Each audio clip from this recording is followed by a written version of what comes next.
द्वैता भाव से जन्मा भाव, क्योंकि विषय असत है, इसलिए लोगों का असत्य द्वैत के विषय में केवल आग्रह है। वहां परमार्थ तत्व में द्वैत है ही नहीं। जी, द्वैता भाव का बोध प्राप्त करके ही फिर कोई कारण न रहने से जन्म नहीं लेता। असत्यभूत द्वैत में लोगों का केवल अभिनिवेश है। आग्रह मात्र का नाम अभिनिवेश है। वहां परमार्थ वस्तु में द्वैत है ही नहीं, क्योंकि मिथ्या अभिनिवेश मात्र ही जीव के जन्म का कारण है।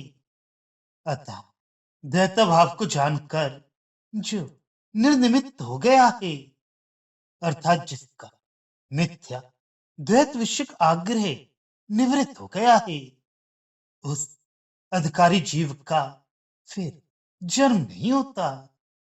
जिस समय चित्त उत्तम, मध्यम और अधम हेतुओं को प्राप्त नहीं करता, उस समय उसका जन्म भी नहीं होता, क्योंकि हेतु का अभाव होने पर फिर फल कहां हो सकता है।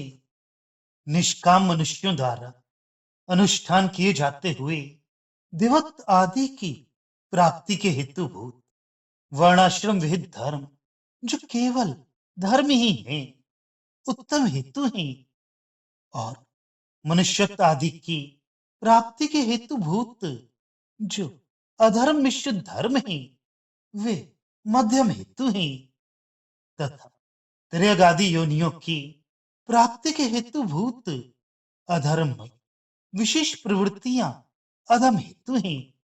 संपूर्ण कल्पना से रहित एकमात्र अद्वितीय आत्म तत्व का ज्ञान होने पर उन उत्तम, मध्यम और अधम हेतुओं को मनुष्य इस प्रकार उपलब्ध नहीं करता, जैसे कि विवेकी पुरुष आकाश में बालकों को दिखाई देने वाली मलिनता को नहीं देखता।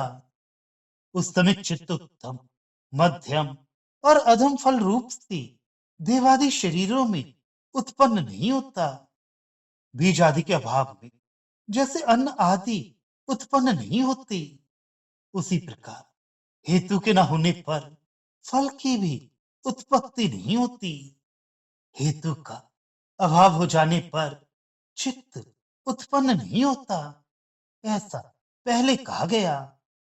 किंतु वे चित्त की अनुत्पत्ति कैसी होती है, इस पर कहा जाता है।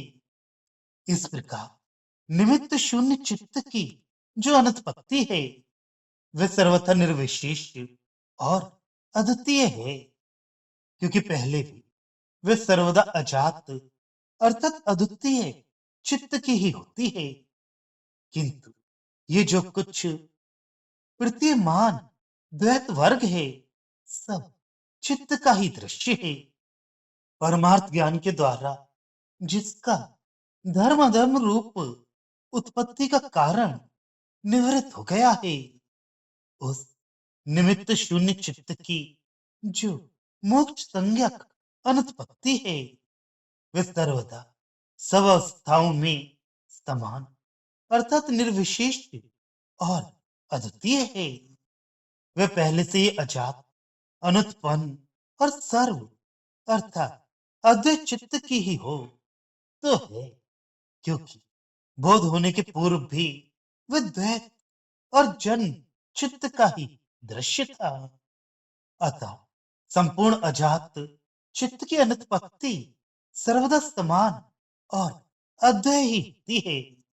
ऐसी नहीं है कि कभी होती है और कभी नहीं होती।